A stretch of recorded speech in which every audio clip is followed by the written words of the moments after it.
오늘도 지구 어딘가에서 무언가에 중독되어 버린 누군가의 사연이 도착했습니다.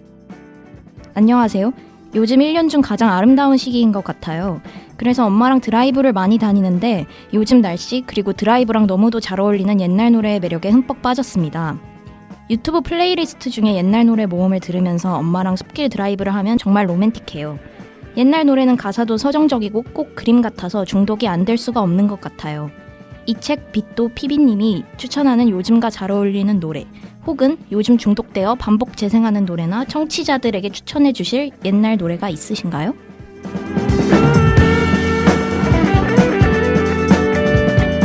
재미에 죽고 재미에 사는 시집과 그림책을 동시에 소개하는 팟캐스트 재미중독자 청취자 여러분 안녕하세요. 저는 빛도. 저는 이 책. 저는 피비입니다. 안녕하세요. 안녕하세요. 네, 다들 잘 지내셨나요? 두 분 잘 지내셨나요? 네네네. 잘 지냈습니다. 잘 지냈어요? 네, 오늘도 재미중독자 앞에 사연이 와 있는데요. 닉네임 책도비님의 사연이었습니다. 최근 엄마와 드라이브를 하며 옛날 노래들에 중독된 분의 사연이었는데요. 핵심은 이거였죠. 재미중독자 패널들이 생각하는 각자 요즘 날씨와 잘 어울리는 노래 혹은 요즘 그냥 중독된 옛날 노래는 무엇일까요? 그런 노래가 있으신가요? 네. 그럼 저부터 한번 말씀을 드려볼까요? 네. 저는 요즘 퇴근할 때 따릉이를 타고 퇴근을 해요. 날씨가 너무 좋아서. 그쵸. 날씨 네. 좋죠. 그 노래를 들으면서 퇴근을 하는데 저는 이제 스포티파이를 이용하거든요. 네네. 거기 이제 제가 좋아하는 노래들의 그 플레이리스트를 제가 만들어놨어요. 하나하나씩 차곡차곡 쌓여서. 그래서 지금 곡이 이제 몇백 곡이 되는데 그 노래 중에 요즘 제가 원래도 좋아했지만 요즘 자주 듣고 또 제가 드럼을 배우는데 네네. 드럼으로 나중에 폭풍 연주를 하고 싶은 워너비 곡이 있어서 네네. 그 곡을 한번 소개해드릴까 해요. 네. 네. 어떤 노래죠? 러브홀릭의 러브홀릭입니다.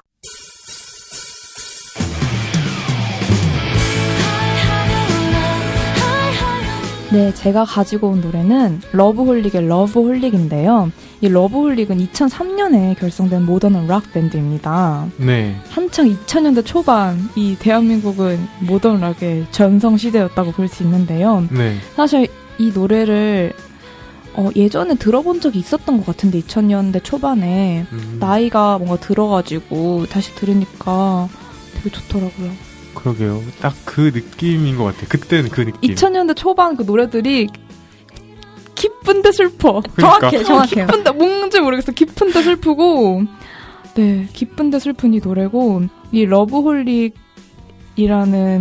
곡은 데뷔 앨범 플라워리스트에收録된 곡입니다. 2003년에 나온 곡이에요. 그러니까 뭔가 홀릭이 되게 중독을 뜻하는 거잖아요. 네. 러브홀릭은 뭐겠어요? 사랑은 중독이죠. 뭔가 근데 중독? 네, 재미 중독자? 네. 네, 근데 뭔가 가사를 들어보면 되게 슬픈 가사예요. 자기가 뭔가 러브홀릭, 뭔가 이루어지지 못한 사랑에 홀리게 된 것 같은. 네, 제가 한번 가사를 살짝 읊어드릴게요. 네. 너라는 숲속에서 난 갈 곳을 잃은 러브홀릭.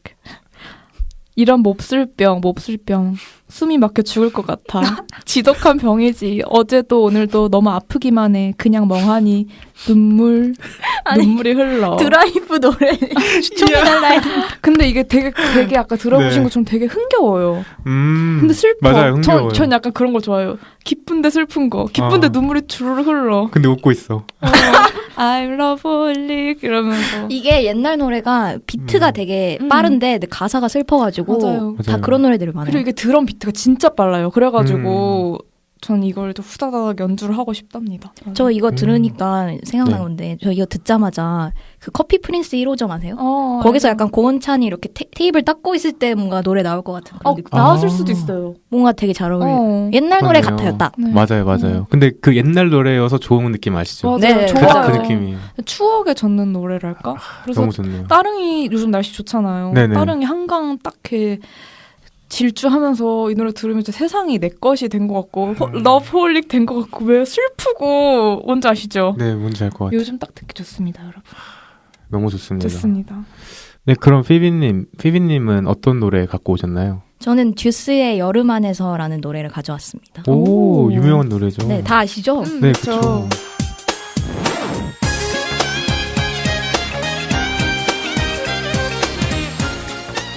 혹시 노래 가지고 오신 이유가 있나요? 요즘 여름이잖아요. 여름 맞죠? 봄인가요? 벌써 애매하죠? 그쵸. 초여름 아니면 봄, 네, 늦은 봄. 늦은 봄. 그냥 봄인가? 근데 이 방송이 나갈 때쯤이면 이제 더 더워질 것 같아요. 맞아요. 아. 근데 보통 5월은 그래도 봄으로 치죠. 어쨌든, 네. 그럼 잘못된 노래를 갖고 온 것 아니에요, 같지만 뭐 이거 어때요? 앞서 나가는 거죠. 저는 여름에 캐롤 들어요. 아 맞다. 네. 그런다고 그쵸. 하시죠? 네. 그러면은 자신 있게 상관없습니다. 소개해 보겠습니다. 네네. 왜냐하면 제가 이거 갖고 온 이유가 이 노래가 되게 듣자마자 아무래도 여름 노래라서 그런지 되게 시원해요. 좋다. 딱 그 여름 한복판에 있는 느낌인데 되게 시원한 느낌. 그래서 드라이브를 할 때 이 노래를 틀으시면 진짜 무슨 여름에 무슨 뭐 서핑을 간다거나 여행을 가는 느낌으로 들으실 수 있어요. 아, 너무 오랜만에 들으니까 너무 좋네요. 그렇죠. 이게 제가 더 옛날을 갖고 오고 빅도님이 그 다음 옛날 혹시 이책님이 더 최신 곡을 갖고 오셨을지 궁금하네요. 그러게요. 아, 저는요, 제가 가지고 온 노래는 혁오 밴드의 오. 폴이라는 노래입니다. 너무 좋죠. 저 사실 혁오밴드 노래 갖고 올까 했는데 그쵸. 뭔가 아니야 오늘은 러브홀릭이다 했는데 역시 혁오 노래 가져왔군요. 네. 제가 혁오 밴드 노래를 많이 듣진 않는데, 딱 이맘때 들어요. 저는 이맘때, 5월 이맘때가 지금 대학 축제 기간이잖아요. 근데 제가 혁오 밴드를 가장 많이 들었을 때가 저 대학교 1학년 때, 이제 2017년도 때, 그때 이 혁오 밴드 노래를 엄청 많이 들었는데, 그때 그 노래들 중에서도 폴이라는 노래가 정말 가사가 정말 좋고, 그리고 정말 가사에 집중한 어떻게 보면 약간 발라드 같은 노래거든요. 그런데 이걸 딱 듣고 있으면은 뭔가 그 축제가 끝나고 난 뒤에 그 축제를 회상하면서 그 청춘을 되새겨보는 그런 느낌의 노래입니다. 그럼 한번 들어보실까요? 네.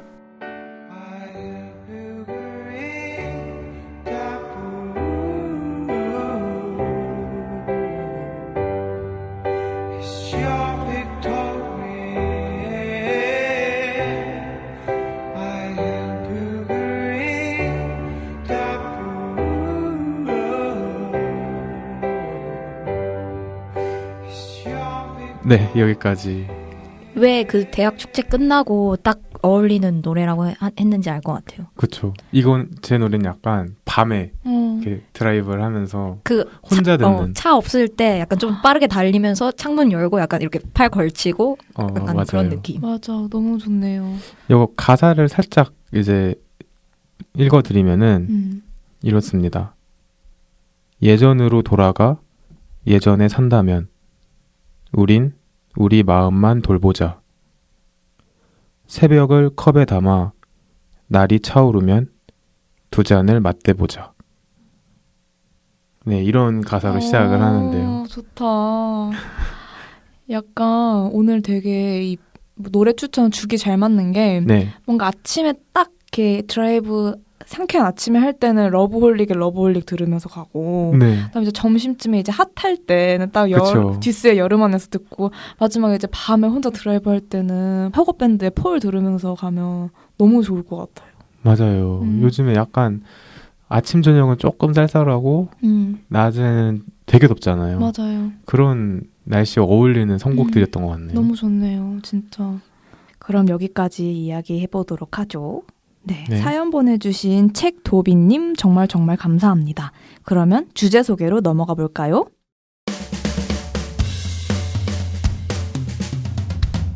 여러분은 빛도, 이책, 그리고 피비가 진행하는 재미중독자 시즌2 4화를 듣고 계십니다. 네, 그럼 오늘의 주제 소개로 가볼까요?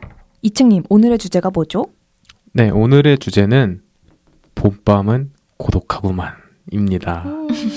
네, 레프 니콜라예비치 톨스토이의 소설 이반 일리치의 죽음에는 이런 대목이 있습니다. 혹시 내가 잘못 산 것은 아닐까? 그는 갑자기 이런 생각이 들었다. 하지만 당연히 해야 할 일들을 하면서 살았을 뿐인데 어떻게 잘못 살 수가 있지? 이반 일리치는 죽음의 앞에서 자신의 죽음을 진심으로 슬퍼하는 사람이 거의 없다는 사실을 깨닫고는 참을 수 없는 고독을 느낍니다. 우리도 문득 그런 생각이 드는 밤이 있지 않나요? 나는 열심히 살고 있는 것뿐인데 왜 이렇게 고독하고 사무치지? 난 친구도 많고 문제가 없는 것 같은데 왜 이렇게 외로운 걸까? 여러분은 요즘같이 끝나가는 봄밤에 고독하신가요? 외로움을 많이 느끼고 계시나요? 네. 네, 오늘의 주제는 이렇습니다. 아, 그렇군요. 이책님 어떠신가요? 오늘 이제 주제가 외로움, 고독에 대해서잖아요.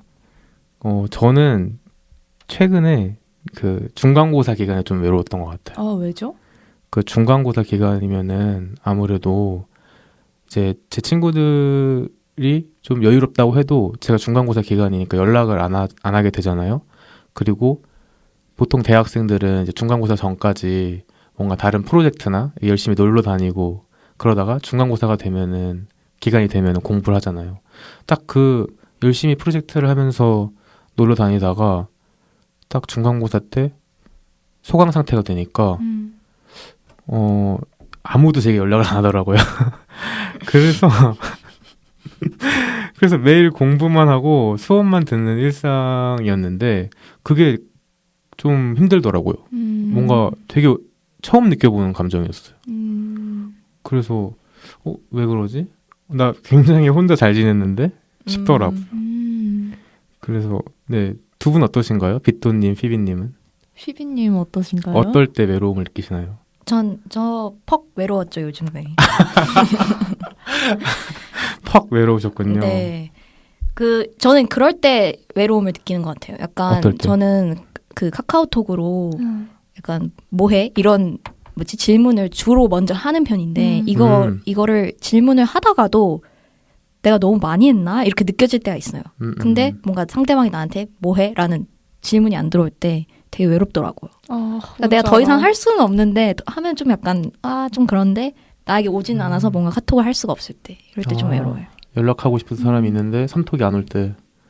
연락하고 싶은 사람이 딱 있지 않더라도 네네. 그냥 뭔가 아무도 그러니까 아까 이책님이랑 똑같이 아무도 그쵸. 나를 찾지 않을 때 그쵸, 그때 그쵸. 진짜 외롭죠. 맞아. 그때 저도 퍽 외로울 때 네네. 모든 사람들한테 뭐해? 너 뭐해? 다 보내거든요. 근데 유독 답장이 아무한테도 안 오는 날이 있어요. 그때 되게 그 현타오지 않아요? 그때 제가 이거 전파가 잘못됐나? 세상 사람들이 날 잊었나? 카카오톡 문제 있나 생각할 때가 있거든요. 근데 또 답장이 또 한꺼번에 오긴 하는데 약간 그쵸. 어느 순간 아무한테도 안 와요. 저는 그럴 때 핸드폰을 여기 옆에다 내려놓고 그냥 맨 바닥에 누워서 천장을 보거든요. 그러면 진짜 외로워질 수 있어요. 아니 이거 해결책을 말씀하신 줄 알았는데 정말 끝까지 네. 외로울 수 있는 방법 추천드립니다. 그렇군요. 저 같은 경우는 포인트가 그거예요. 계속 열심히 살면서 사람들이랑 되게 교류를 하다가 어느 시기에 제 일에 집중해야 될 때가 있잖아요. 그래서 연락을 끊어야 될 때가 중간고사 기간 같은. 근데 딱 그때가 되면은 그 낙차라고 하나요? 그것 때문에 전 좀 힘들었던 것 같아요. 아, 그렇구나. 네네. 중간고사에 꽤나 집중하셨군요. 아니, 하기 싫었던 거죠. 근데 하기 싫은 거 할 때 외롭다? 그러니까요. 아무튼 그냥 우리가 이렇게 눈이 다 외로워. 공부가 하기 싫은 거예요, 그냥. 그렇죠. 네, 비토님은요? 저 진짜 요즘 저도 아주 외롭고 사무치는데요. 외로움을 넘어서 사무치시나요? 네. 퇴근할 때 특히 좀 그런 것 같아요. 음. 뭔가 그냥 다 소진해버리고 나오는 느낌이고 너무 친구들도 보고 싶고 약간 그래가지고 요즘 전 재미중독자 녹음 오는 게 너무 행복해요. 저도 너무 외로워가지고 너무 외로워가지고 기다려요, 너무 녹음날. 행복하고 네 요즘 근데 저는 항상 외로웠어요. 그냥 이게 막 저는 진짜 가족들이랑 있어도 순간 퍽 외로울 때가 있고 그냥 뭔가 애인이 있어도 퍽 외로울 때가 있고 친구들이랑 있어도 갑자기 그냥 어느 순간 퍽 외로울 때가 있고 저는 근데 이거를 예전에는 이런 표현을 되게 많이 썼는데 어느 순간 세상이 망할 것 같은 거예요. 그냥 같이 있다가 근데 내일 갑자기 세상이 망할 것 같다라는 그런 두려움과 외로움이 갑자기 진짜 파도처럼 몰려올 때가 저는 많았어요. 근데 좀 괜찮아지긴 했는데 네네. 네, 저는 그래서 항상 외롭답니다. 근데 그렇군요. 이거를 느꼈어요. 근데 이 외로움을 누군가 채워주지 못해. 그냥 내가 해결해야 되기 때문에 네네. 그래서 저는 조금 스스로 이제 26년 정도 살면서 혼자 해결할 수 있는 방법이 자는 것. 네. 그냥 너무너무 외롭고 사무칠 때 그냥 자는 것과 네네. 아니면 혼자 뭔가 영화를 보러 가거나 컨텐츠에 집중하는 것. 네, 그 두 개로 조금 해결하는 것 같아요. 네. 네. 그렇군요. 그리고 사실 두 분이 요즘에 외로움뿐만이 아니라 그 사무친다는 표현 방금도 말씀하셨는데 그 단어를 많이 쓰시잖아요. 그래서 좀 저는 궁금했어요. 평소에 맨날 카톡방에 사무친다고 하시고 근데 그 사무친다는 게 도대체 어떤 차이가 있는 거예요? 외로움이랑? 제가 사무침에 대한 단어 정의를 찾아봤더니 네네. 깊이 스며들거나 멀리까지 미치다 같아요. 네. 근데 지금 저랑 우리 피비님은 사무침과 외로움의 정도가 지금 하늘을 치솟았거든요. 네. 그래서 서로 거의 대결을 해요. 깊이가 너무 깊은 건가요? 근데 이제 이책님이 저희 둘을 객관적으로 판단해 주셨잖아요. 둘이 서로 너무 외로운 사람들끼리 대화를 하니까 서로의 외로움을 돋구어서 사무쳐진 게 아닐까. 맞아요. 네, 그래가지고 약간 둘 다 성냥에 그 빨간 꽁지인 거죠. 근데 서로 계속 부비니까 불이 난 거죠. 외설적이네. 그 외로움을 정말 사무치네요. 그래서 저 비유가 되게 탁월하다고 생각했습니다. 네, 그래서 이 사무치다는 근데 이 사무침과 외로움은 저는 뭔가 외롭다 못해 웃음으로 승화할 수 있는 정도가 사무침이 아닐까? 라는 생각도 들고 웃긴 데 슬퍼. 러브홀릭이네요. I'm 러브홀릭 진짜. 와우. 네. 저는 좀 다르게 표현할 수 있어요. 네, 피비님. 뼛속까지 외로워가지고 이게 울컥 나오는 거예요. 자기도 모르게 약간 습관처럼. 더 이상 외로움이란 표현으로 표현할 수가 없는 그런 그렇죠. 건가요? 근데 진짜 복 받으셨네요. 사무침의 지금 정의를 물어봤다는 건 사무침을 지금 모른다는 거죠. 사무침 저는 사무침을 느낄 때 이 손목이 싸해져요. 저 그 싸한 느낌 알아요. 손목이 싸하다고요? 손목부터 위로 쭉 싸해져요. 소름이 돋는 느낌인가요? 아니 소름은 아니에요. 이 피에 뭔가 차가운 것이 흐르는 느낌입니다. 약간 콜드 블러드가. Yes. 네.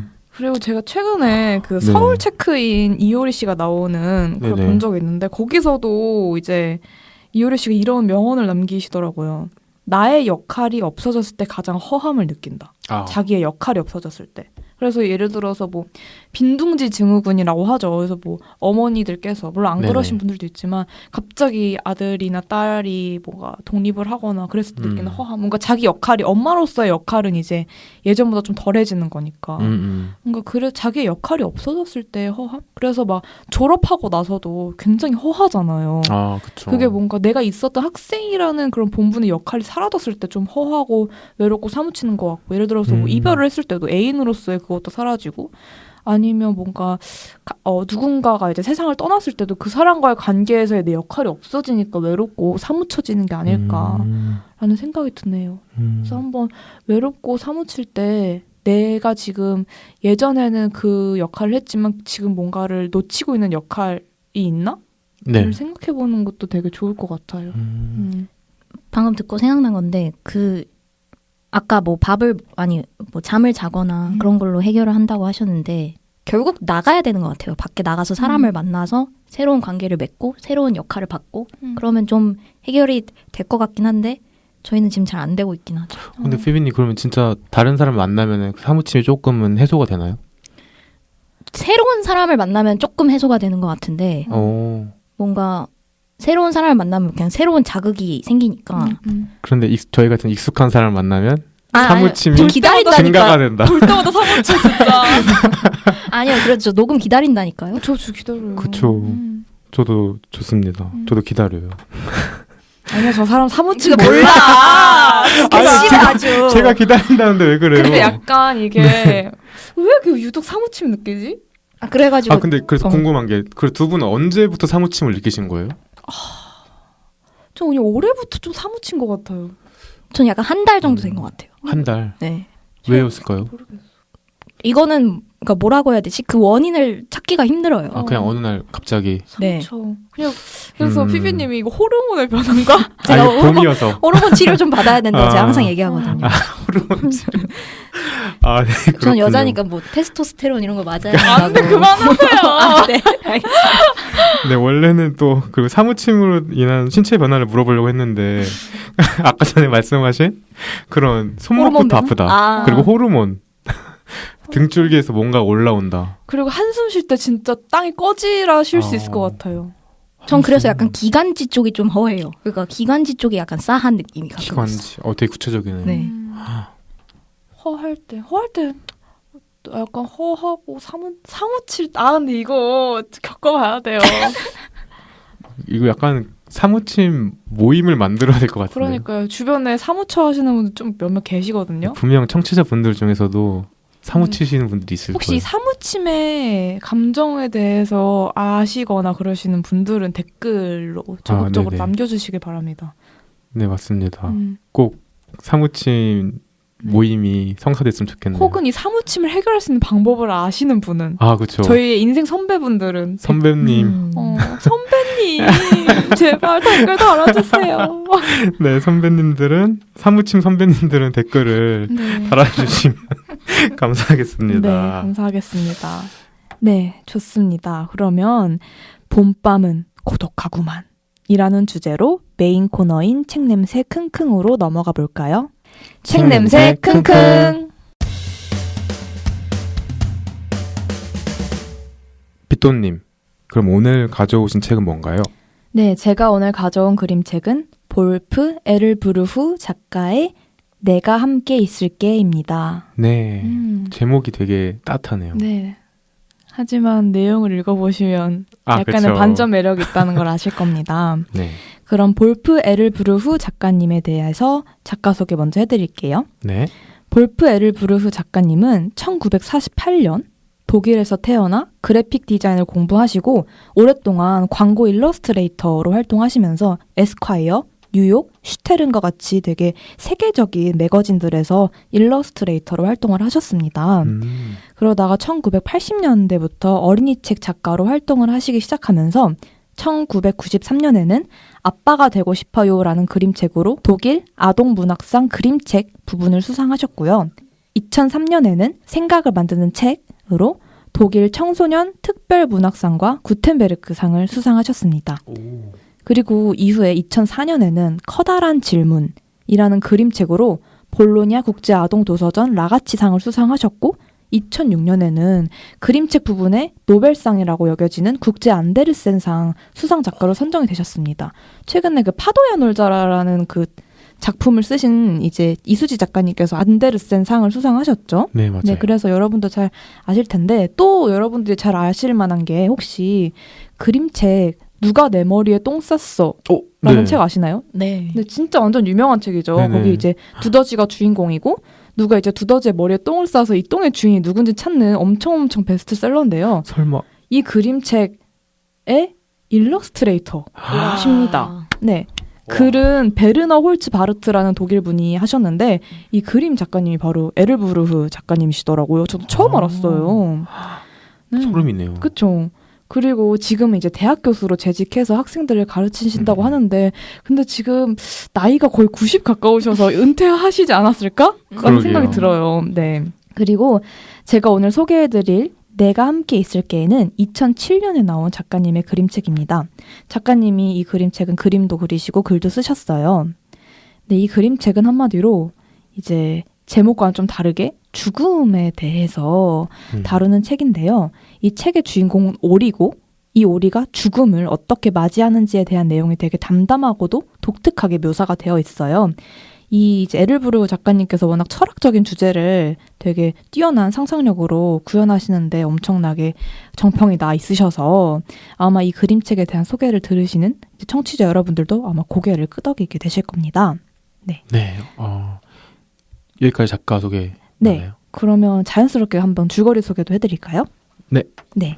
그럼 우선 그림책의 앞부분을 조금 낭독해드리겠습니다. 네. 얼마 전부터 오리는 느낌이 이상했습니다. 대체 누구야? 왜 내 뒤를 슬그머니 따라다니는 거야? 와, 드디어 내가 있는 걸 알아차렸구나. 나는 죽음이야.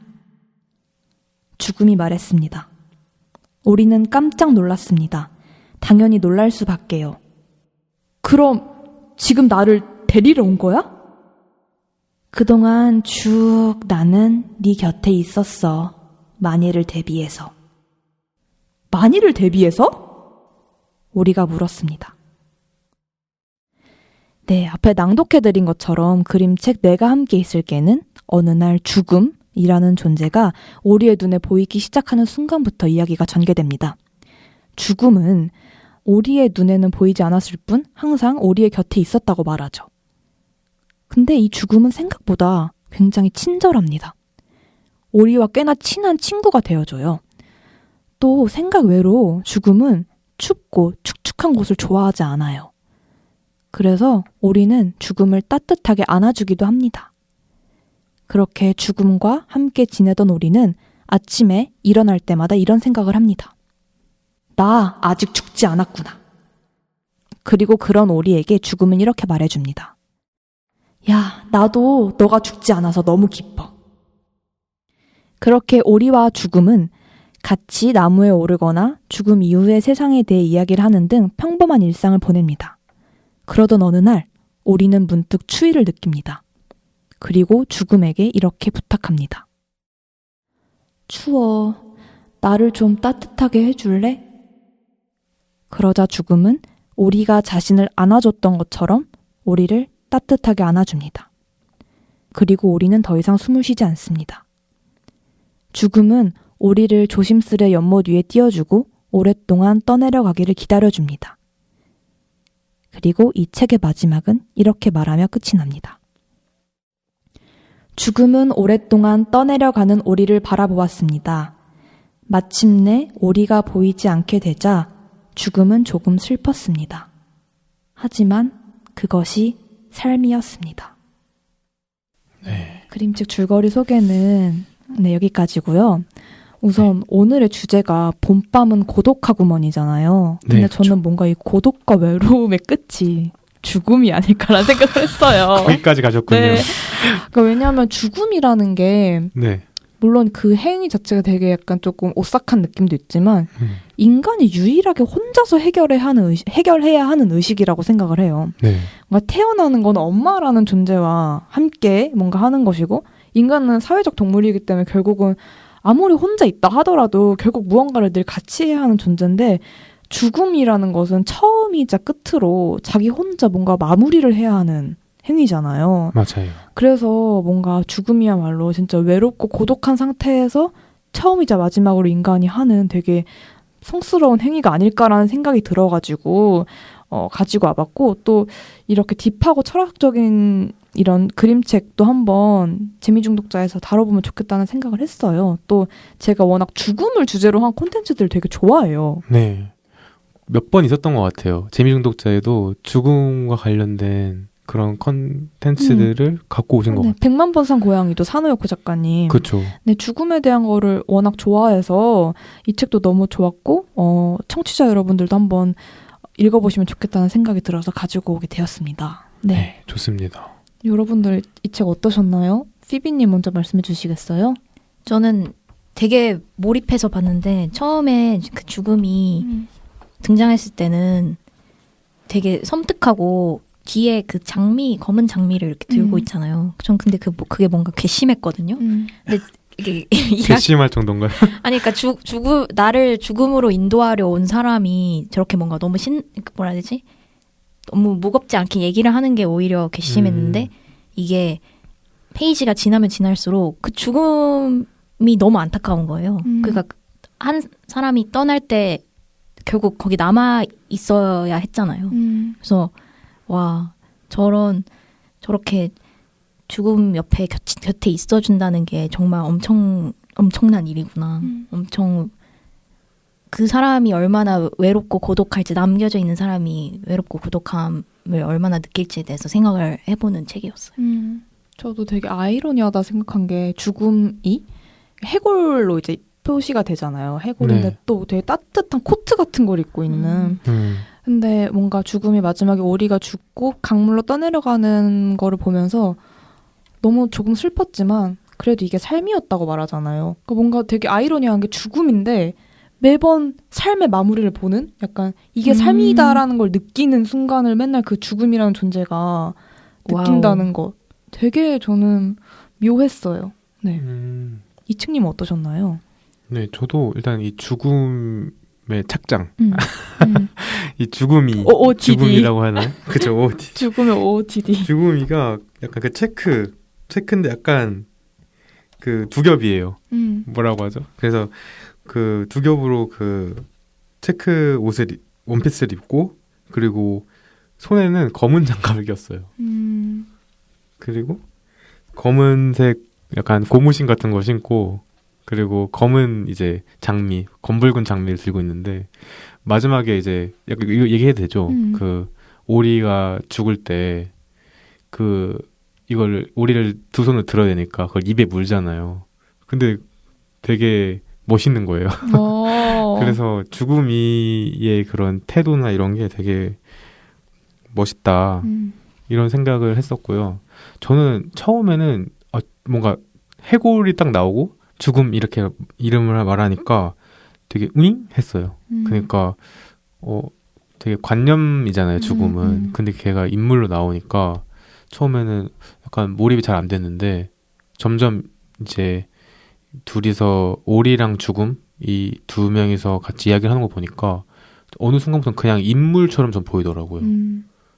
그래서 이름이 그냥 죽음이인 친구 같았어요, 오리.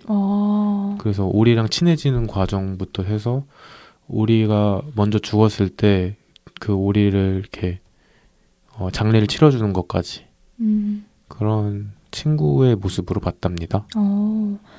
또 저는 약간 이채님 말씀하시는데 그런 생각이 든 게 죽음이라는 존재가 친구 같다고 느끼셨잖아요. 네네. 근데 어쩌면 사실 저희도 죽음을 겪어보진 않았잖아요. 지금 죽음 가까이 가보지도 않았고 네. 현재까지. 근데 제가 아까 전에 죽음이라는 게 뭔가 인간이 혼자 해야 하는 처음이자 마지막인 뭔가 고독한 행위라고 했는데 이 오리는 죽음이 외롭지 않았을 것 같아요. 죽음이가 있었잖아요, 옆에. 아, 맞아요. 죽음이. 그러니까 그래서 뭔가 죽음이 그렇게 두렵거나 외롭지 않은 느낌이 또 이 책을 보면서 들기도 하고 아이러니하게.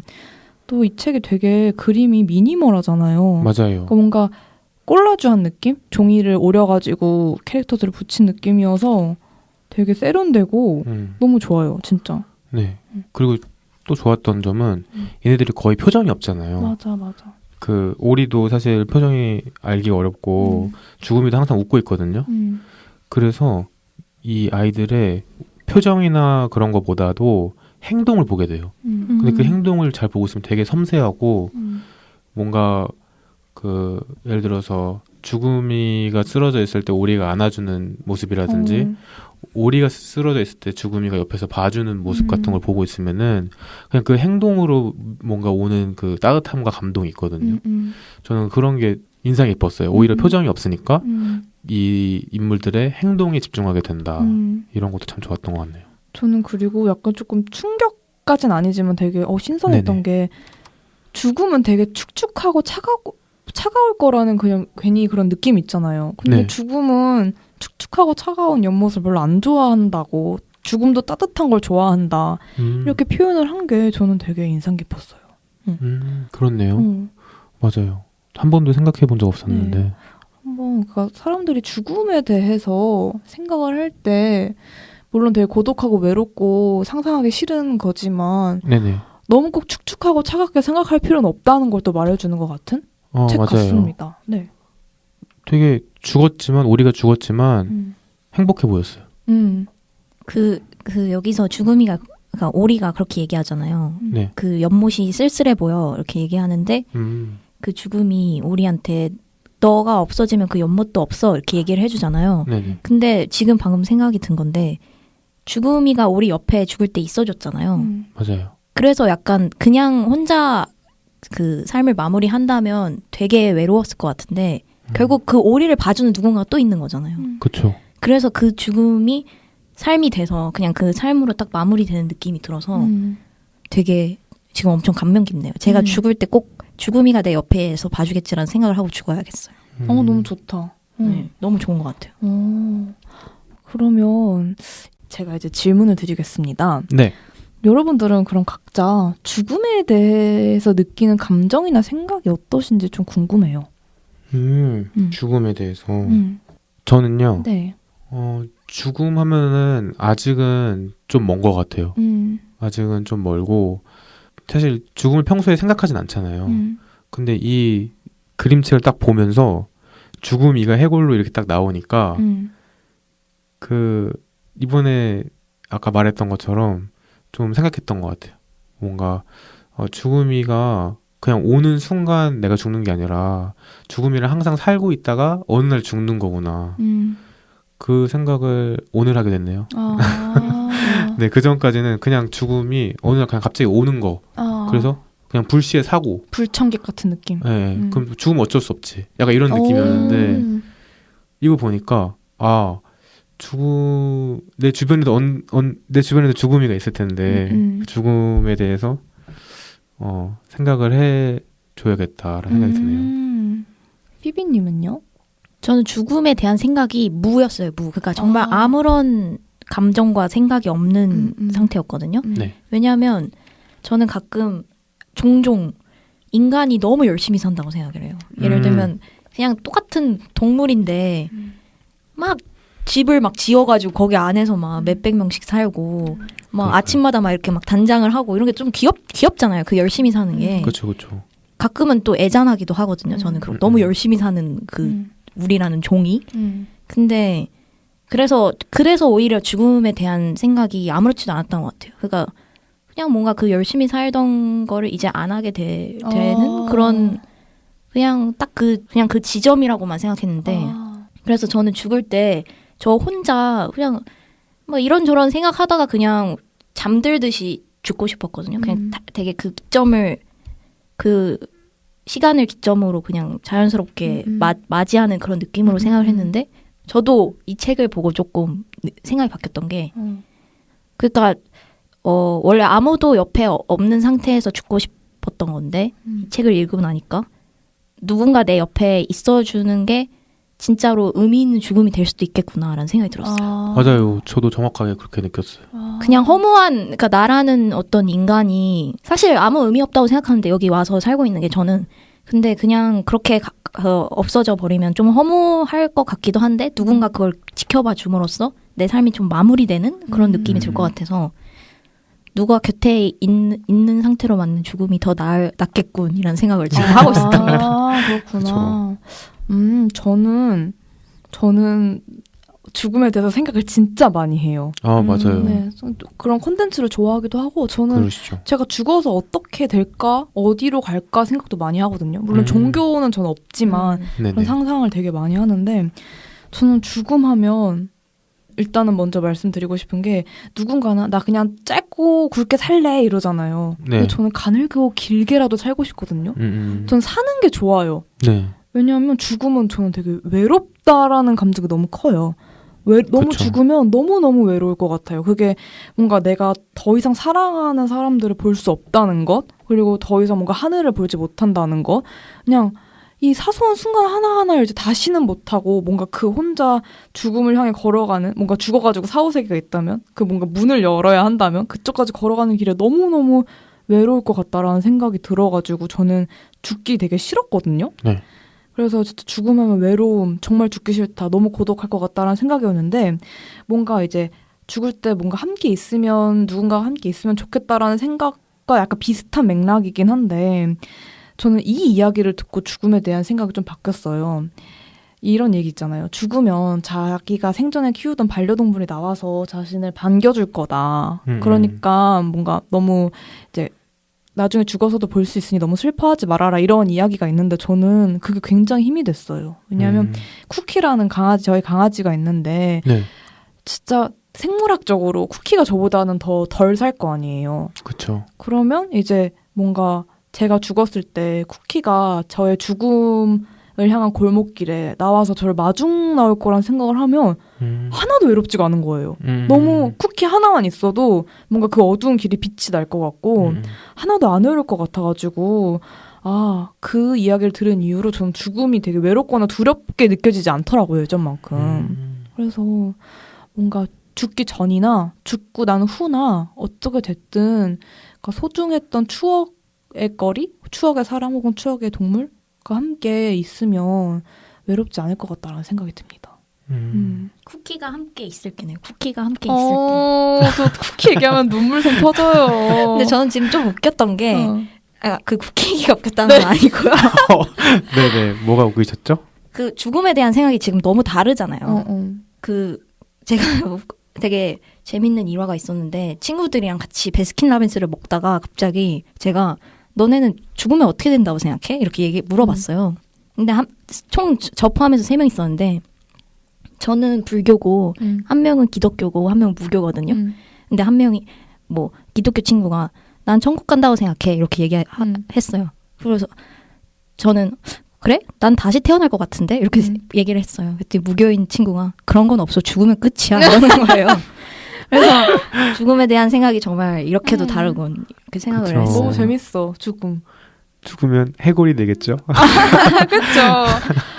네, 그러면 또 나와서 하는 말인데 자신의 죽음을 그러면 어떻게 마무리하고 싶으세요? 막 자기의 장례식을 요즘 미리 생각해보기도 하잖아요. 어떻게 하고 싶으신지.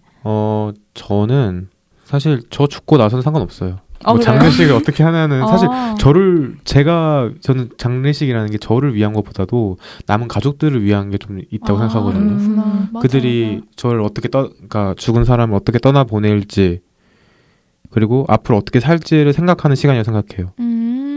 그리고 좀 예의를 갖추는 거죠. 죽음에 대해서.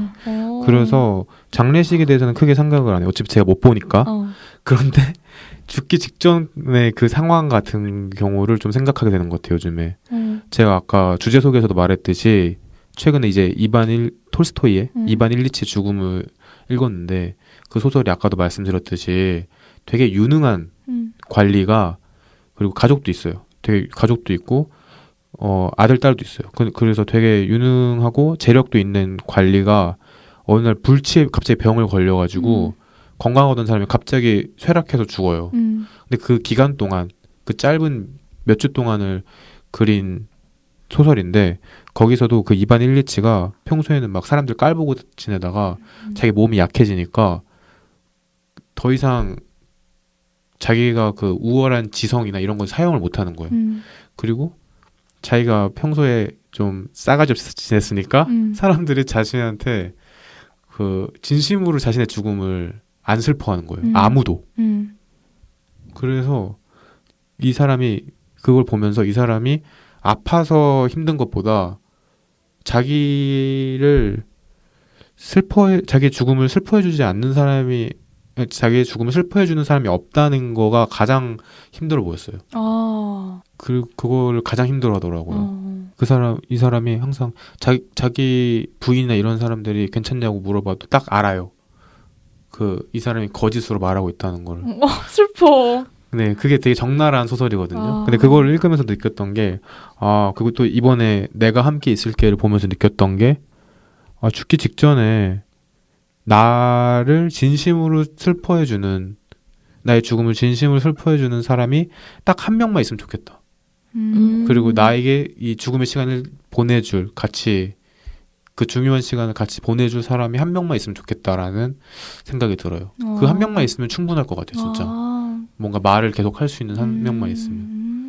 저는 원래는 그 좀 조용히 그냥 고통 없이 이렇게 자연스럽게 스르륵 자고 있을 때 가고 싶었는데 그 장례식 말씀하셔가지고 갑자기 생각이 든 건데 제가 약간 이거 좀 괜찮은 것 같은데? 라고 생각한 그 장례식이 있었어요.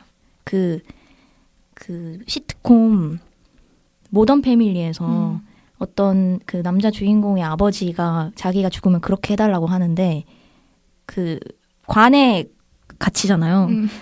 그리고 미리 그 관을 두들기는 소리를 녹음을 해놔요. 그럼 두들기면서 답답해 꺼내줘 이렇게 하는 걸 해놔요. 그런 다음에 한창 장례식이 진행 중일 때 갑자기 그거를 틀어서 사람들이 모두 놀라게 하고 그래서 안녕 다들 재밌었지? 안녕 하고 가고 싶다고 하는 거예요. 재미 중독자시군요. 그래서 저거 되게 괜찮은데? 이런 생각은 했었어요. 괜찮다. 그것도 그러네요. 뭔가 하나의 그 사람을 이 마지막으로 기억되는 순간이잖아요. 그쵸? 그게 중요한 것 같아요. 뭔가 장례식은 그러니까 저는 사실 좀 내가 철이 없나라고 생각이 들었던 게 그러니까 이층님은 장례식이라는 게 남은 가족들이 추스리기 위한 뭔가의 하나의 의식이라고 생각을 하셨잖아요. 네. 근데 저는 마지막에 나의 인식을 남길 수 있는 자리라는 생각이 또 들어요. 그런 것도 있죠. 네. 그래서 저는 사실 원래는 제가 아까 노래 소개해드릴 때 스포티파이에 노래 플레이리스트를 만든다고 했잖아요. 네. 저는 제 장례식 때 이 스포티파이 플레이리스트를 BGM으로 틀게 하고 싶어요. 근데 이 노래가 슬픈 노래만 있는 거 아니에요. 빅뱅 노래도 있고 글리치 모드도 있고 그래서 약간 물론 부모님보다 제가 나중에 죽겠지만 네네. 뭔가 남겨진 사람들한테 예의가 아닌가라는 생각이 잠깐 들었지만 이게 빗도가 그냥 살면서 즐겨 들었던 좋아했던 그의 플레이리스트구나를 각인시키고 싶다는 생각이 들어서 저는 플레이리스트를 BGM으로 틀고 싶고요. 네. 최근에 제 글방분들이랑 같이 뭔가 피크닉 같은 거를 뿌띠 피크닉을 했는데 여기서도 이제 장례식에 대한 얘기가 나왔어요. 네네. 근데 어느 한 분 아이디어가 너무 좋더라고요. 어떤 아이디어였죠? 그게 뭐냐면 그분은 장례식 때 자기의 집에 있던 책장을 가져와서 자기가 살면서 그냥 책을 모으고 읽었을 거 아니에요. 그거를 조문 오신 분들이 마음에 드는 책을 한 권씩 가져가게 하는 기부를 하고 싶으시다고. 근데 저도 그래서 그걸 하고 싶더라고요. 왜냐하면 저같이 이제 책을 많이 모으는 사람들은 제가 죽으면 이 책들을 사실 뭔가 기부를 하던가 버리던가 해야 되는데 뭔가 조문을 와가지고 이 책을 하나씩 뭔가 마음에 드는 책을 조문 오신 분들이 하나씩 가져가면서 이 책은 빗도가 읽었던 책이구나. 그리고 이걸 이제 나도 읽어야지 라고 생각을 하면서 기억도 할 수 있을 것 같고 이 책 하나가 뭔가 그 사람과 나를 이어주는 매개체로 추억으로도 남을 것 같아서 각자 한 명씩 또 사람들이 취향마다 하나씩 가져갈 수 있는 거잖아요. 누군가는 잡지를 가져갈 수 있고 제가 모았던 누군가는 시집을 가져갈 수도 있고 그림책을 가져갈 수도 있고 특히 저는 그림책을 모으니까 사람들이 제가 죽었을 때 제가 모았던 그림책을 마음에 드는 거 하나씩 픽해서 가져가시면 좋겠다라는 생각을 했습니다. 좋네요. 좋은데요? 그렇죠. 그거 생각하니까 갑자기 집에서 장례식을 하는 것도 나쁘지 않을 것 같아요. 옛날처럼. 근데 미국에서는 그렇지 않나요? 그런가요? 막 성당이나 이런 데서 하지 않나요? 그 뭐지? 그레이스 앤 프랭키? 라는 그 영화인가요? 아니 그 시트콤이 있는데 시트콤. 거기서 뭔가 누군가의 장례식을 그 사람 집에서 했거든요. 파티처럼 하잖아요, 미국은. 맞아요. 예전에 우리나라도 그랬었죠. 그래서 마당에다가 막 맞아. 요리하고 잔치처럼 했었던. 맞아. 그런 생각이 듭니다. 네, 좋습니다. 네, 빗도님의 그림책 소개 잘 들었습니다. 그럼 시집 소개로 넘어가 볼까요? 네. 네, 이채님. 오늘 가지고 오신 시집은 어떤 시집인가요? 네, 제가 오늘 가져온 시집은 박시아 시인의 무언가 주고받은 느낌입니다. 오, 네. 네. 그럼 오늘도 시인 소개 먼저 하겠습니다. 네. 박시아 시인은 서울에서 태어나 2008년 작가 세계에서 신인상을 받고 작품 활동을 시작했습니다. 2012년 첫 시집 눈사람의 사회 이후 우리의 대화는 이런 것입니다. 무언가 주고받은 느낌입니다. 등의 시집을 냈습니다. 산문집 지하철 독서 여행자와 쇼팽을 기다리는 사람 등이 있으며 독립잡지 더 멀리의 디자인을 맡기도 했습니다. 몇 해 전부터는 옥상 낭독회라는 이름으로 시인의 집 옥상에서 시인들과 독자들을 초대해 낭독회를 진행하고 있습니다. 그리고 코로나로 대면 낭독회가 힘들어졌을 때는 각자 옥상 낭독회라는 이름으로 참여자들이 자기만의 옥상에서 낭독을 하는 랜선 낭독회를 진행하기도 하셨다고 합니다. 그래서 시인님께서 낭독을 좋아하기도 하셔서 그런지 저는 박시아 시인님의 시가 낭독하며 읽기 참 좋은 시라고 생각해요. 네, 좋네요. 네, 왜냐면 시들이 대체로 짧은 편이고, 그리고 여백이 많은 시를 쓰시는 편이어서, 저는 박시아 시인님 시를 낭독할 때 되게 좋거든요. 기대가 되네요, 낭독이. 네, 네. 그래서 제가 오늘 낭독할 시는 박시아 시인의 나의 도덕이라는 시입니다. 네. 그럼 낭독하겠습니다. 나의 도덕. 박시하. 애초에 삐딱했지.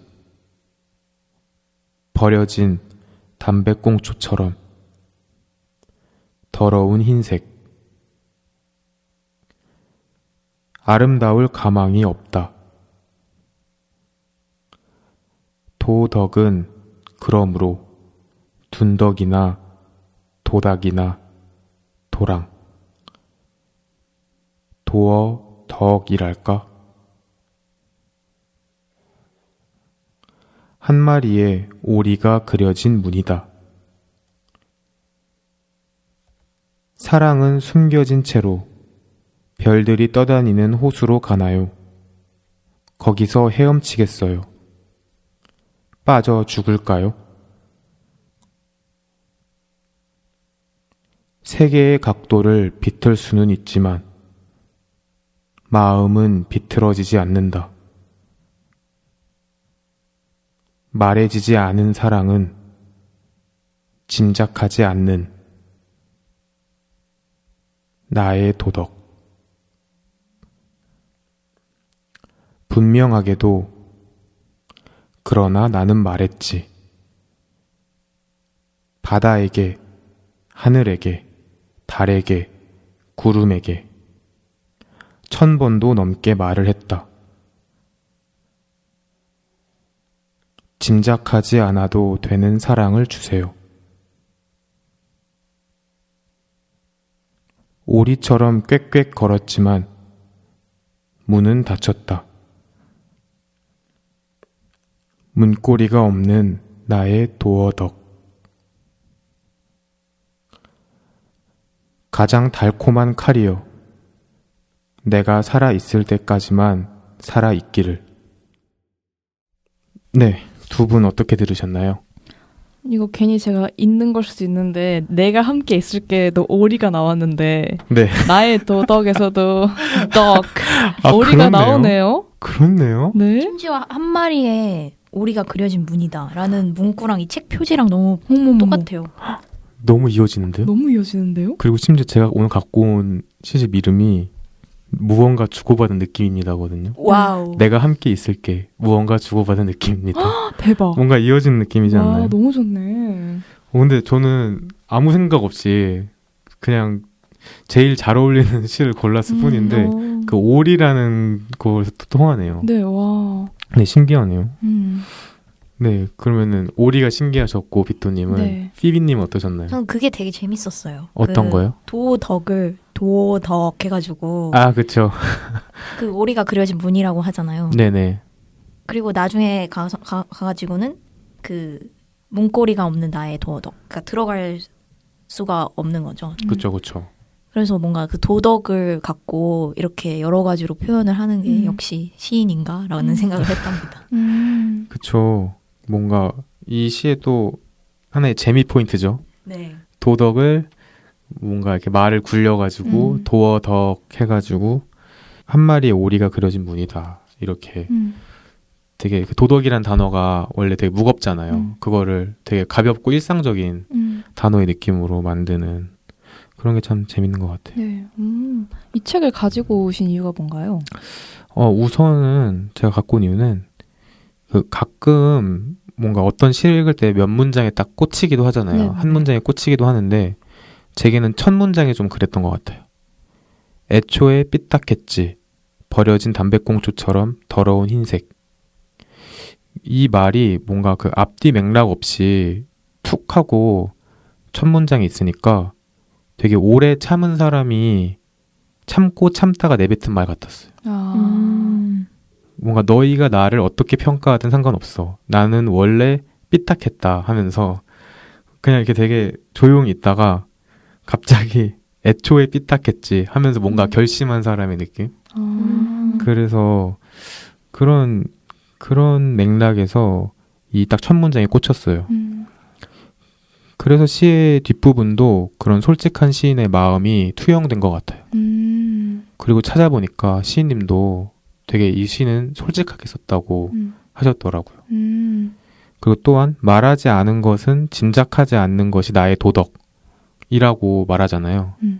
그러면서도 뒤에는 갑자기 짐작하지 않아도 되는 사랑을 주세요 라고 절박하게 뭔가 말하는 부분이 그 공존함이 정말 투명한 한 사람의 마음 같았어요. 그래서 고독하다는 말과 뭔가 그 사무치다는 말 또한 되게 투명한 사람의 마음에서 나오는 말이잖아요. 그런 의미에서 오늘은 박시아 시인님의 이 시를 가져와야겠다고 생각했습니다.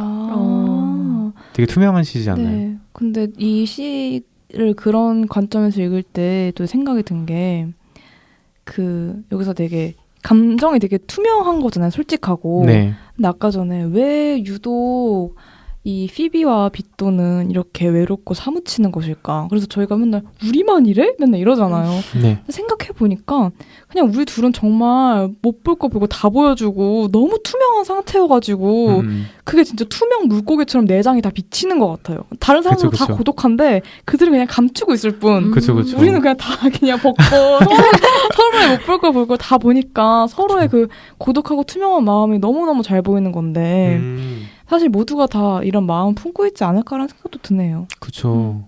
그런 것 같아요. 네, 그러면은 저도 몇 가지 질문을 가지고 왔는데요. 요즘에 나의 상태를 이제 7글자로 말한다면 이제 이 시에서도 첫 번째 문장에서 그렇게 말하잖아요. 애초에 삐딱했지. 이런 것처럼. 그래서 7글자구나. 네, 그런 식으로 7글자를 한 번씩 얘기할까요? 네. 저 먼저 할게요. 네네. 제대로 사는 걸까? 근데 저는 항상 이 생각을 하고 삽니다. 오. 뭘 해도. 왜요? 제대로 살고 계신 거 아닌가요? 제대로 살고 계신데? 근데 나 이렇게 네. 살아도 되는 거 그러니까 나 제대로 지금 살고 있는 건가? 그러니까 뭔가 그 외로워서 그런 것 같아요. 그냥 고독함. 이게 사는 게 맞는 건가? 이 느낌이죠. 늘려서 말하면. 내가 돈이나 벌고 네. 무엇을 위해 이러다 돈을 버는 늙어 거야. 죽겠지. 그래서 맨날 저 요즘 출근할 때마다 엄마 아빠한테 이러다 그냥 일만 하다 늙어서 죽는겨 이러고 가거든요. 아니. 뭔가 더 이상 뭔가 없을 것 같은? 아니에요. 네. 분명히 있어요. 네. 네. 감사합니다. 분명히 있을 거예요. 네. 휘비님은요? 저는 빗도님의 약간 해결 방안 같은 말이네요. 뭐라도 떨어져라. 절박해. 절박하죠. 네. 뭐라도 떨어져라. 절박한데 뭔가 쿨하네요. 그래요? 되게 솔직해요. 뭐가 처절하다고 생각했는데. 뭐가 떨어졌으면 좋겠어요? 네. 그냥 뭐 지금 뭐라 해야 되지? 삶이 무료하니까 아까 말한 그 새로운 자극을 줬으면 좋겠다는 거죠. 왜냐면 그 아까 이러다 죽는 걸까 했는데 그러니까 반복되니까 계속 무료하고 맞아요. 이게 내가 제대로 살고 있는 건지라는 생각이 들잖아요. 제대로 사는 걸까? 그래서 뭐라도 떨어지면 뭐라 해야 되지? 약간 그거에 몰두하다가 또 시간이 훅훅 갈 텐데 지금은 약간 정체되어 있는 느낌. 아하. 그래서 뭔가 딱 떨어졌으면 좋겠다. 네. 그쵸. 비둘기 똥도 맞아본 적도 있는데 저도 비둘기 맞아본 똥만 아니면 다 괜찮아요. 저도 맞아본 적 맞아본 아파요. 저왜 이런 거죠? 저 심지어 그 비둘기가 약간 뭐 씨앗을 먹었는데 열매를 먹었는데 씨까지 떨어진 거예요. 저 심지어 유럽 여행 갔는데 맞은 거예요. 저 유럽 여행 갔어요. 저 파리에 프랑스에서 맞았어요. 저도 파리예요. 웬일이야. 왜 갑자기 아파요. 전 열매 그 씨가 머리 떨어졌는데 진짜 너무 아픈 거예요. 이랬어요. 진짜. 너무 고독해. 사무쳐. 똥도 맞았어. 2층님은요? 7글자로 하자면? 저는 똥을 맞아본 적은 없고요. 네. 어쩌다가 사무침을 몰라. 똥 한 번 정도, 새똥 한 번 정도 맞아봐야지 사무침을 안다고. 아니 어쩌다 갑자기 비둘기똥까지 나온 거예요. 아무튼 저는요 제가 이걸 준비했을 때는 애초에 느렸었지 이렇게 표현을 할 것 같아요. 그 제가 최근에 알게 된 거는 제가 굉장히 느린 사람이라는 걸 알았어요. 미안해, 그거 지금 네, 이제 알았어요. 걸을 때도 제가 매번 말하잖아요. 너무 느리다고. 매번 느리다고 하잖아요. 근데 모든 게 느렸다는 건 처음 알았어. 그러니까 전 몇 가지만 느린 줄 알았어요. 예를 들어서 말이라든지 걸음이라든지 그냥 좀 행동 이런 것들이 조금 느리고 마음은 되게 빠른 줄 알았는데 저는 마음도 좀 느리더라고요. 최근에 들었던 생각이. 그리고 뒤늦게 사무치시는 건가요? 그래서 저도 약간 지금 걱정돼요. 뒤늦게 사무치는 거 아닐까? 괜찮아요. 사무침 교육을 받아가지고. 사무침 모임은 언제나 열려 있습니다. 네. 집단 테라피 같은 거 하나요? 네.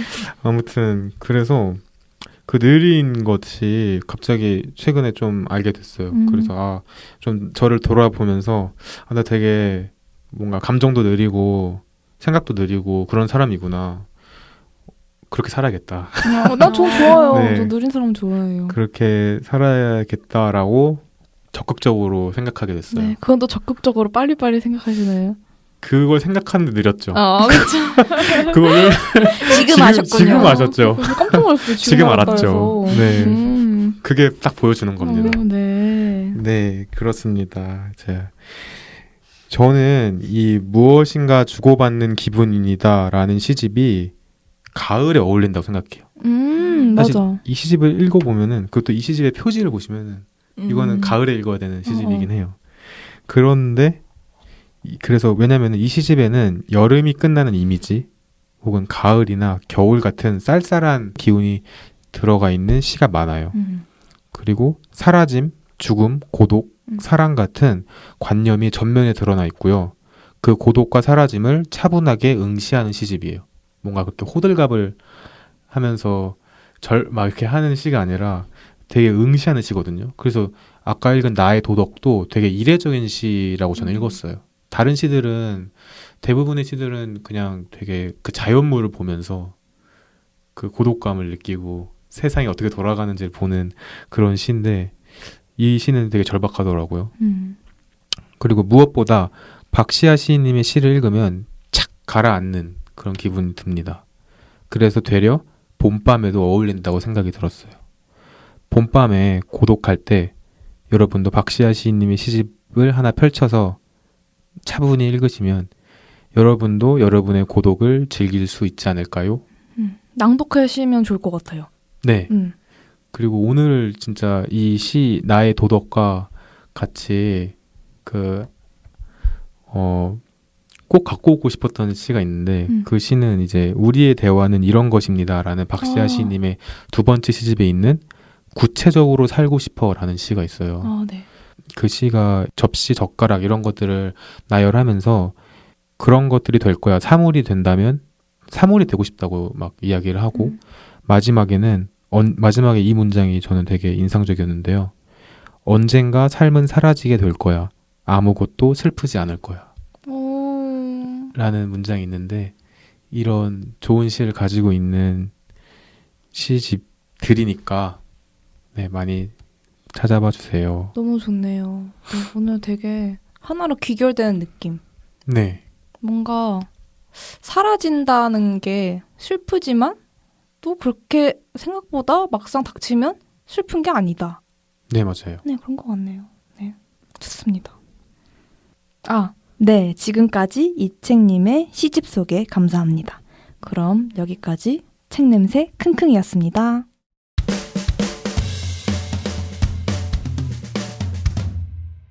네, 오늘은 봄밤은 고독하구만 이라는 주제로 이야기를 나누었는데요. 여러분 어떠셨나요? 감정이입하면서 너무 편하게 할 수 있었어요. 그쵸. 저는 사실 원래 무언가를 얘기할 때 현재 내가 지금 빠져있는 감정에 대해서는 글로도 좀 안 쓰려고 하고 그러니까 공식적인 이야기를 좀 안 하려고 하거든요. 물론 네. 사담은 그런 이야기를 하지만 왜냐하면 너무 딥하게 빠지면 이야기가 자칫 너무 그냥 방향성을 잃고 한없이 우울해지거나 한없이 들뜨거나 할 수 있어서 조금 피하는 편인데 오늘은 좀 직면해서 같이 얘기를 해보니까 조금 객관화된 것 같기도 하고 왜 고독하고 사무친지에 대한 원인에 대해서도 한번 생각해봐도 좋겠다라는 생각이 들었던 것 같아요. 좋았습니다, 저는. 그렇군요. 피비님은요? 저는 약간의 죄책감? 그러니까 저희가 사무침 버무림이라는 말 많이 하잖아요. 네. 계속 사무침을 얘기하다 보니까 다른 사람들까지도 서로 버무려진다. 버무려져서 감염되어 버리는. 네네네. 근데 오늘 이책님이 마지막에 박시아 시인님의 시집을 밤에 한번 읽어보면 고독함을 느낄 수 있을 것이다라고 네네. 하셨는데 우리 오늘 방송으로 이 청취자분들을 모두 다 고독함과 사무침으로 버무리는 것이 아닐까 하면서 약간 그들은 안 사무쳤으면 좋겠다라는 생각을 했습니다. 근데 뭐 그 감정도 뭔가 창작 활동을 하시는 분들한테 좋을 수도 있고 네. 그렇지 않을까요? 맞아요. 한 번쯤 경험해봐야 돼요. 근데. 맞아. 하셨겠죠 다. 그러니까. 네, 우리가 애기들이죠. 네. 제가 또 괜한 걱정을 했네. 네. 아니요. 근데 저는 저 같은 경우는 오늘 되게 재밌었어요. 뭔가 재미 중독자에서 이런 고독이나 죽음이나 이런 걸 가지고도 이렇게 재밌게 얘기할 수 있구나 이런 걸 발견하는 시간이었고요. 그리고 저는 사실 좀 고독을 즐기는 편이어서 어느 정도는 그래서 그리고 그 차분한 기분을 좀 좋아하는 편이에요. 그래서 그리고 봄밤이라는 그 선선한 느낌과 그런 밤 산책 같은 것도 되게 좋아해서 오늘 주제가 되게 이야기하면서 항상 즐거웠던 것 같아요. 집중도 잘 되고. 전 재미 중독자 같았어요. 그러니까 봄밤은 그쵸? 고독하고만인데 죽음까지 얘기하는 끝까지 가는 극단적으로 과몰입. 이렇게 다 과할 수가 진지하게 있나? 생각하고 너무 재밌었어요. 좋네요. 이 세상 사람들이 모두 재밌게 사는 날이 올까. 재미 중독자는 언제나 여러분의 사연을 기다리고 있습니다. 여러분은 봄밤에 안녕하신가요? 사무치진 않으신가요? 여러분의 사무침을 익명에 기대어 재미 중독자 팟빵 댓글창이나 인스타그램 DM으로 보내주세요. 그리고 참을 수 없이 내뱉고 싶은 이야기가 있으시면 언제든지 팟빵이나 팟캐스트 앱 댓글창에 적어주세요. 네, 그리고 재미 중독자 주제 추천이나 최근 내가 중독된 재미와 관련된 사연도 여전히 받고 있습니다. 말머리 사연 적고 보내주세요. 제발 보내주세요. 사소한 것도 너무 좋아요. 네. 그러면 오늘 사무치고 외로운 우리 재미 중독자는 여기까지입니다. 저희는 다음에도 진심 100%의 주제로 돌아오겠습니다. 그럼 여기서 마무리할까요? 하나, 둘, 셋. 안녕히 계세요, 옹가리. 끝! 재미에 죽고 재미에 사는 재미 중독자입니다.